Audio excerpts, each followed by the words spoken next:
Wilujeng enjing, tepang deui sareng pembelajaran bahasa Sunda sareng Mem Nunu. Dinten ayeuna urang lebet kana pangajaran anyar dina bab 3 kelas 3 nyaeta usum-usuman dina bahasa Sunda. Naon cenah ari usum teh? Nah, usum disebat oge musim.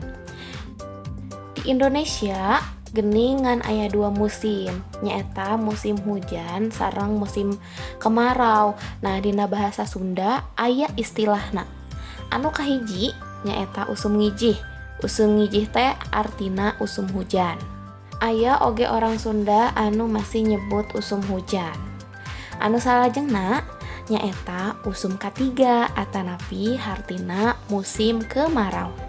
Usum katiga biasa disebut oge usum halodo, tapi hartina sarua-rua kene musim kemarau. Tah cobi ayeuna urang larapkeun kana kalimah. Anu kahiji, dina usum katiga biasana tara aya hujan. Artina di musim kemarau biasanya tidak ada hujan. Tah eta kalimah pikeun contoh kalimah usum katiga.